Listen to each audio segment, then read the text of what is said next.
Alô pessoal, direto ao ponto aqui, o torcedor realmente é um sábio, né? Essa semana eu recebi mensagens de gremistas inscritos aqui no canal que faziam a seguinte pergunta: será que o PP não pode jogar o Grenal? Não pode ser a atração do Grêmio na decisão do Gauchão? Pois começam a achar que sim. O PP foi colocado em campo na segunda etapa da vitória gremista por 6-2 contra o Aragua na noite desta quinta-feira na Venezuela. Teve boa participação, marcou um gol, deu passe para o outro, começou jogando pela direita, depois passou para a esquerda. Foi aquele PP bem perto daquele PP que todos nós nos habituamos a ver e que despertou o interesse do Porto de Portugal, que acabou fazendo a sua contratação. PP pode começar o jogo sim, e aí formaria um ataque muito poderoso com o Ferreira e com o Diego Souza, ou jogando pela direita ou jogando pela esquerda o PP. Até porque o Luiz Fernando está machucado e o Léo Pereira, convenhamos, é muito menos jogador do que o PP, que agora vai jogar em Portugal.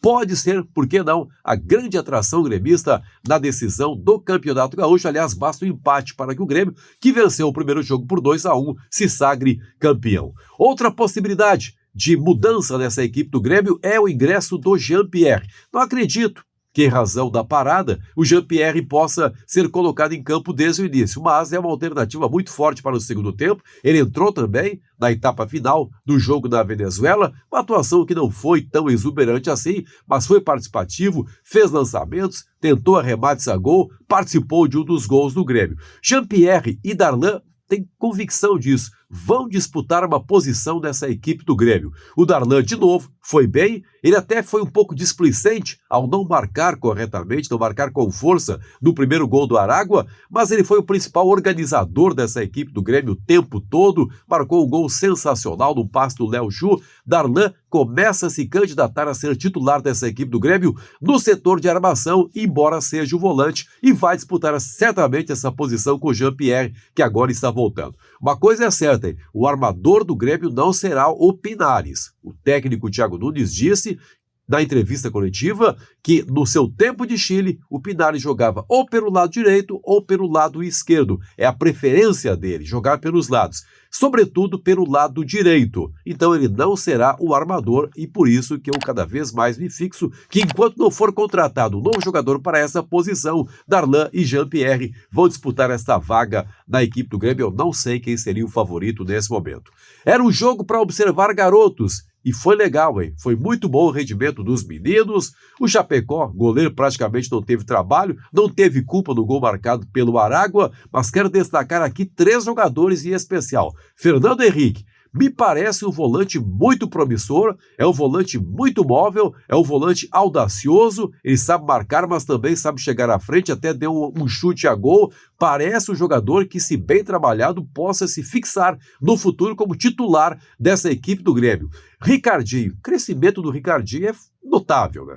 Voltou a marcar um gol de cabeça, havia marcado já no Grenal, marcou de novo contra o Aragua, faz o pivô, parece que está tendo lições aí com o jogador Diego Souza. É muito inteligente para jogar o Ricardinho, é muito rápido, também candidato a futuro titular nessa equipe do Grêmio. E o Léo Chu aproveitou. Ele ficou longo tempo afastado, aproveitou muito bem a chance, fez o gol, frango do goleiro, aí a culpa não é do Léo Chu, é um jogador que começa a se candidatar também a buscar a sua vaga na equipe, pelo menos um reserva muito interessante para o técnico Thiago Nunes. Por falar em técnico, o do Internacional, Ramírez, deu uma entrevista muito boa, diz que foi o jogo, a vitória por 1-0, a vitória contra o Olímpia, que praticamente garante o Inter nas oitavas de final da Libertadores América, foi a vitória, foi o jogo em que mais funcionou o seu esquema, o jogo de posição. E ele disse que esse modelo de jogo, aí chamou muita atenção essa parte da entrevista, é um modelo de jogo que leva tempo para ser assimilado e às vezes custa também algumas derrotas. E ele até acha que é preciso perder, porque as derrotas servem para que os jogadores percam o medo de arriscar. Mas ele próprio fez a observação: não há aqui tempo para derrotas. Ele sabe exatamente as diferenças de comandar o Internacional, de trabalhar no futebol brasileiro e de trabalhar no futebol do Equador, numa equipe que não era exatamente, talvez venha a ser, mas não era no seu tempo a equipe de mais projeção no futebol do Equador. Mas foi uma entrevista bem interessante do técnico Ramírez, que